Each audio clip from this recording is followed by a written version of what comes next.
Hello दोस्तों। आज मैं एक्सप्लेन करूंगा द इविल डेड मूवी को, जो 1981 में आई थी। इसके डायरेक्टर और राइटर है सैम राइमी। ये एक कल्ट क्लासिक मूवी है। तो ज़्यादा देर ना करते हुए चलिए मूवी स्टार्ट करते हैं। पर उससे पहले वीडियो बनाने में टाइम और एफर्ट लगता है, तो प्लीज़ वीडियो को लाइक और चैनल को सब्सक्राइब कर देना। कहानी की शुरुआत एक पीओवी शॉट से होती है, आत्माओं के पॉइंट ऑफ व्यू से। ये बहुत ही यूनिक शॉट है डायरेक्टर सैम रैमी की। इसके बाद हमें दिखाया जाता है एक फ्रेंड्स के ग्रुप को जो एक कैबिन पर जा रहे हैं। ये जिस कार में है वो है ओल्ड्स मोबाइल डेल्टा 88 रॉयल, जो कि सैम रैमी की फादर की है और उसने कई मूवीज में भी इस कार का यूज किया है। स्पाइडरमैन में भी ये अंकल बेन की कार थी। इस कार में है एस, उसकी गर्लफ्रेंड लिंडा, एस की बहन सेरेल, स्कॉट, उसकी गर्लफ्रेंड सैली। जैसे ही वो आत्मा इन तक पहुंचती है, इनका एक ट्रक से एक्सीडेंट होते होते बचते हैं। रास्ते में इन्हें दो मछुआरे मिलते हैं जो कि खुद सैम रैमी हैं और मूवी के प्रोड्यूसर रॉब टेपर्ट हैं। अब स्कॉट को वो कैबिन बहुत सस्ते में मिली है, बस वो थोड़ा पुराना है। कैबिन पर पहुंचने के लिए इन्हें एक पुराना पुल क्रॉस करना था और जैसे ही स्कॉट ने उस पुल पर गाड़ी चढ़ाई, पुल टूटने लगा। गाड़ी की एक पहिया भी पुल पर फंस गया, पर स्कॉट गाड़ी को पुल से बाहर निकाल लेता है। इसके बाद आती है इस मूवी की मोस्ट आइकॉनिक शॉट। जब गाड़ी मुड़ती है तो आत्मा भी इनके पीछे लग जाती है, मतलब आत्मा के पॉइंट ऑफ व्यू से गाड़ी को दिखाया जा रहा है। ये शॉट पूरे केबिन तक चलती है। खैर, मैं बहुत डिटेल में जा रहा हूँ। अब मैं बस मूवी एक्सप्लेन करूंगा, वरना वीडियो लंबी हो जाएगी। जब ये केबिन पर पहुंचते हैं तो इन्हें ठक ठक की आवाज़ आ रही थी, क्योंकि एक झूला केबिन से टकरा रही थी। अब स्कॉट केबिन पर जाता है उसका दरवाज़ा खोलने, जिसकी चाबी दरवाजे के ऊपर ही थी, और जैसे ही उसने चाबी निकाली, झूला रुक गया। फिर स्कॉट दरवाज़ा खोल लेता है और वो अंदर चला जाता है। फिर वो उसके बगल वाले शेड में जाता है जहाँ बहुत सारी टूल्स और हड्डियाँ लटकी हुई थी। फिर रात हो जाती है और सेरिल एक घड़ी की ड्राइंग बना रही थी। तभी वो घड़ी रुक जाती है और बाहर से कोई उसे पुकारने लगता है कि उन्हें ज्वाइन कर लो। फिर सेरिल का हाथ अपने आप ही एक बुक की ड्राइंग बनाता है, जो है नेक्रोनोमिकॉन या बुक ऑफ द डेड, जो इन्हें थोड़ी देर बाद मिलेगी। और इसका हाथ देखने पर ही पता चल रहा है कि किसी ने इसे पोजेस किया है, पर अभी ये आत्मा सिर्फ हाथ ही पोजेस कर पा रही है, पूरा बॉडी बुक से कंट्रोल होगी। तभी बेसमेंट का दरवाजा अपने आप हिलने लगता है। उसके बाद ये सब डिनर करने लगते हैं। तभी बेसमेंट का दरवाजा अपने आप खुल जाता है और ये सब बेसमेंट हैच के पास चले जाते हैं। इन्हें लग रहा था अंदर कोई जानवर होगा, जिसके वजह से ये दरवाज़ा खुला। स्कॉट टॉर्च लेकर अंदर देखने जाता है, पर बहुत टाइम तक स्कॉट ऊपर नहीं आता, जिस वजह से ऐस एक लालटेन लेकर उसे देखने जाता है। नीचे लाइट जल रही थी और पाइप से पानी भी टपक रहा था। सामने एक दरवाज़ा होता है जिसे खोलकर ऐस अंदर चला जाता है। अंदर काफ़ी अंधेरा था। तभी स्कॉट अचानक से सामने आकर ऐस को डरा देता है और उसे अपने पीछे आने को बोलता है।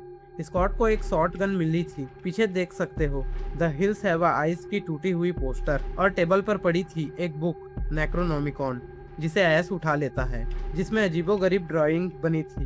बुक का कवर इंसानी चेहरे से बना था और उसे लिखा गया था इंसानी खून से। और स्कॉट को मिल जाता है एक डैगर। टेबल में एक टेप रिकॉर्डर भी था। इन सबको उठाकर ये ऊपर ले आते हैं। फिर ऐश टेप रिकॉर्डर ऑन कर देता है, जिसमें एक आर्कोलॉजिस्ट रेमन नोबी बोल रहा था। वो काफ़ी पहले इसी केबिन में रुका था। कैंडेरियन रूइंस में खोज करते हुए उसे नेक्रोनोमिकॉन मिली थी। वो बताता है कि इसमें लिखे पैसेज को पढ़ने से डीमंस को बुलाया जा सकता है और डीमंस इंसानों को पोजेस भी कर सकते हैं। तभी सेरल रिकॉर्डर बंद कर देती है, लेकिन स्कॉट दोबारा ऑन कर देता है, जिसमें रेमन उसी पैसेज को पढ़ रहा था। पैसेज के पढ़ते ही जंगल में डिमंस आ चुके थे। सेरेल जोर से चिल्लाती है। तभी खिड़की पर एक पेड़ का टहनी लगती है, जिससे खिड़की टूट जाती है और सेरेल अंदर रूम में चली जाती है। उसके बाद लिंडा सेरेल को देखने जाती है। तब तक ऐस अपना गिफ्ट रेडी कर सोने की एक्टिंग करने लगता है। लिंडा उसके पास आती है और जैसे ही लिंडा ऐस को देखती है, ऐस आंखें बंद कर लेता है, पर एक बार पकड़ा जाता है। खैर, गिफ्ट में ऐस ने लिंडा को एक लॉकेट देता है। फिर ऐस उसे पहना देता है। फिर ये अपने कार्यक्रम में लग जाते हैं, पर वो डिमंस इन्हें विंडो के बाहर से देख रहे थे। फिर वो सेरेल के पास चले जाते हैं। उसे बोल रहे थे जॉइन अस। आवाज़ सुनकर सेरेल बाहर देखने जाती है और जंगल के काफ़ी अंदर चली जाती है। फिर पेड़ के बेल उसे पकड़ लेते हैं और अपना कार्यक्रम सेट कर लेते हैं। बड़ा हौसी डीमंस है। पर सेरेल अपने आप को छुड़ाकर सीधे केबिन की तरफ भागती है। केबिन के दरवाजे पर पहुंचकर दरवाजा पीटने लगती है, पर कोई सुन नहीं रहा था। तो ऊपर में ही चाबी थी, पर वो भी दरवाजे पर फंस चुका था। जैसे तैसे चाबी तो मिल जाती है, पर दरवाजा नहीं खुल रहा था और चाबी भी नीचे गिर जाती है। पर एस दरवाजा खोल देता है और जल्दी से ये अंदर चले जाते हैं। अंदर जाकर सबको जंगल वाली बात बता देती है, पर कोई उस पर भरोसा नहीं कर रहा था। अब सेरेल वहां रुकना नहीं चाहती थी, तो एस से जिद करके वहां से निकलने को मना लेती है। फिर कार में बैठकर एस और सेरेल वहां से निकल जाते हैं। पर थोड़ी ही दूर चलने के बाद एस को कुछ दिखता है और वो कार से नीचे उतरकर आगे देखने चला जाता है। पीछे पीछे सेरेल भी चली जाती है, पर धुंध बहुत था जिससे एस उसे दिखाई नहीं दे रहा था।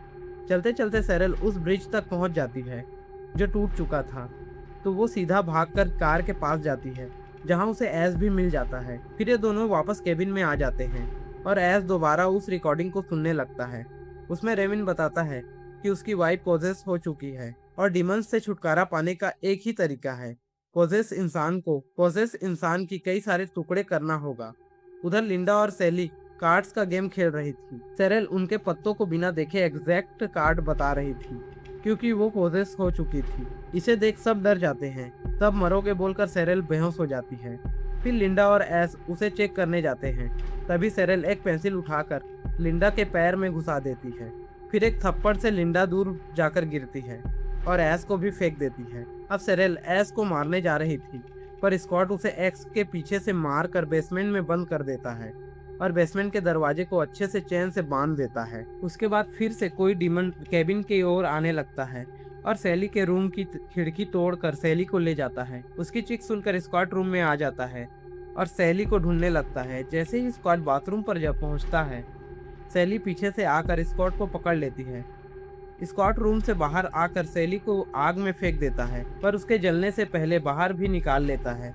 पर सैली स्कॉट का गला दबाने लगती है। एस उनके बीच में आता है, पर उसके लिए एक थप्पड़ ही काफी था। अब सैली वही डैगर उठाकर स्कॉट पर घुसाने ही वाली थी, पर स्कॉट एक चाकू से उसके हाथ पर कट लगा देता है, जिससे सैली उसे छोड़ तो देती है, पर अपने मुंह से अपना हाथ को काट कर अलग कर देती है। ये देखकर दोनों की फट जाती है। खैर स्कॉट वो डैगर उठाकर सैली के पीठ पर घुसा देता है। फिर सैली पीठ के बल ही जमीन में गिर जाती है और सफेद दूध उल्टी करने लगती है और शांत हो जाती है। पर जैसे ही स्कॉट उसके पास जाता है, वो फिर जाग जाती है और स्कॉट को पकड़ने लगती है। तो स्कॉट एस से एक्स लेकर सैली के टुकड़े टुकड़े कर देता है। फिर सैली के सारे टुकड़े समेट कर बाहर उसे दफना देता है। फिर स्कॉट वहां रुकना नहीं चाहता था, पर एस बोलता है कि लिंडा का पैर पर चोट है, जिसकी वजह से वो चल नहीं पाएगी। पर स्कॉट बोलता है तुम्हारी गर्लफ्रेंड है, तुम समझो, बोलकर वहां से चला जाता है। फिर एस लिंडा के पास जाता है, जो कि सो रही थी। उसका पैर चेक करने से पता चलता है कि वो भी पोजेस है। उससे डर कर एस कैबिन से बाहर जाता है, पर बाहर उसे स्कॉट मिल जाता है, जो कि जख्मी था। वो जंगल से बाहर निकल नहीं पाया। एस उसे पकड़कर अंदर बैठा देता है और वहीं बगल पर लिंडा भी बैठी थी। फिर एस स्कॉट से कोई दूसरे रास्ते के बारे में पूछने लगता है, तो स्कॉट उसे जंगल के बीचों बीच वाला रास्ता बता देता है। फिर लिंडा उन पर हंसने लगती है, तो एस उसे मारने लगता है, जिसका उस पर कोई असर नहीं होता। तो स्कॉट उसे मार डालने को बोलता है। तभी एस शॉटगन उठा लेता है और गोली चलाने ही वाला था। तभी लिंडा नॉर्मल हो जाती है और उससे हेल्प मांगने लगती है, जिसे देख एस उसे गले से लगा लेता है। फिर सेरेल भी नॉर्मल आवाज में एस से दरवाजा खोलने को बोल रही थी, पर जैसे ही एस उसके पास जाता है, सेरेल उसका गला पकड़ लेती है, पर उससे अपना गला छुड़ा लेता है। खैर एस लिंडा के दोनों पैर पकड़कर उसे घसीटते हुए बाहर ले जाता है। फिर उसे वहीं छोड़ स्कॉट के पास जाता है। उसे पानी पिलाने लगता है, पर स्कॉट मर जाता है। उसके बाद एस कैबिन के बाहर कार को देख रहा था। तभी लिंडा वही डैगर से एस के हाथ में वार कर देती है। फिर लिंडा डैगर से एस को मारने लगती है, पर एस डैगर लिंडा के पीठ पर घुसा देता है। फिर वो भी दूध की उल्टी करने लगती है। एस लिंडा को साइड में ले जाकर कैबिन चैन से बांध देता है और वही एक चैन सॉ था, उसे उठाकर उसके टुकड़े करने वाला होता है, पर वो ऐसा कर नहीं पाता। तो एस लिंडा को उठाकर दफनाने ले जाता है। लिंडा को साइड में रखकर एस गड्ढा खोदने लगता है। तभी लिंडा आंखें खोल देती है, पर जैसे ही एस उसे देखता है, वो आंख बंद कर देती है। फिर एस उसे दफना देता है। पर जैसे ही लिंडा का लॉकेट उठाने झुकता है, लिंडा का हाथ ऐश के पैर को पकड़ लेती है और उसे खरोच डालती है। वही बगल में पड़ी एक लकड़ी का फट्टा उठाकर ऐश लिंडा को मारने लगता है, पर उससे लिंडा का कुछ नहीं हो रहा था, तो ऐश सॉवेल से लिंडा का सिर उड़ा देता है। फिर ऐश कैबिन के अंदर जाता है। वहाँ वो देखता है कि सेरेल ने दरवाजा खोल लिया है। शॉटगन लेकर रूम के अंदर जाता है, जिसके खिड़की पर उसे सेरेल मिल जाती है। वो उसे शूट कर देता है, फिर सारे दरवाजे बंद कर देता है। उसके बाद बेसमेंट पर शॉटगन की गोली लेने जाता है। बेसमेंट से एक पाइप टूटती है और ढेर सारा खून ऐश पर पड़ती है। फिर एक प्रोजेक्टर चालू हो जाता है। फिर ऐश वहाँ से भागकर शॉटगन की गोलियों तक पहुँचता है। वहाँ से गोली लेकर ऊपर जाता है, जहाँ घड़ी अपने आप घूम रही थी। फिर सारे खिड़कियाँ हिलने लगती हैं। फिर आईने पर हाथ देता है तो हाथ ही अंदर चला जाता है। अब ऐश बैठकर लिंडा की लॉकेट देख रहा था। तभी पीछे से सेरेल दरवाजा तोड़कर पकड़ लेती है। उससे गला छुड़ाकर ऐश सेरेल को शूट कर देता है, फिर दरवाजा बंद कर देता है। तभी स्कॉट भी जिंदा हो जाता है और ऐश पर हमला कर देता है, तो ऐश वही पड़े एक टेबल को स्कॉट पे फेंक कर मारता है। उस टेबल में वही बुक थी जो आग के पास जाकर गिरती है। तभी स्कॉट ऐश का गला पकड़कर उसे ऊपर उठा लेता है। ऐश स्कॉट की आंखें फोड़ देता है। तभी वो नोटिस करता है कि बुक के जलने से स्कॉट पर भी असर हो रहा है, तो ऐश बुक को जलाने जाता है, पर लिंडा वहां आकर ऐश को मारने लगती है। फिर स्कॉट ऐश का पैर पकड़ लेता है और खींचने लगता है, पर ऐश के पास वही लॉकेट आ जाता है।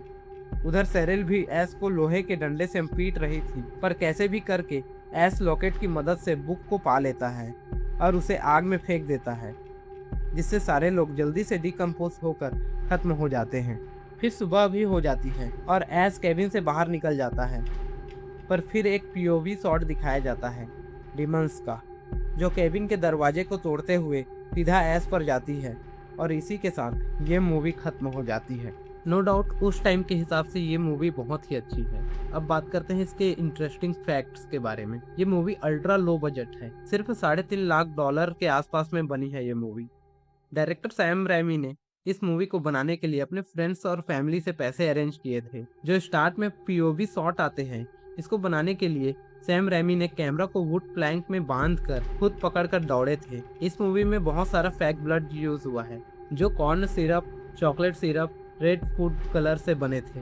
तकरीबन 300 से 500 गैलन यूज हुआ था। खैर इस मूवी ने 3.5 लाख के बजट में लगभग 2.9 मिलियन के आसपास पैसे कमाए थे। मतलब मूवी काफी हिट गई थी। खैर आज के लिए इतना ही। अगर वीडियो अच्छी लगी हो तो वीडियो को लाइक और चैनल को सब्सक्राइब कर देना। मैं मिलता हूँ आपको किसी और वीडियो में।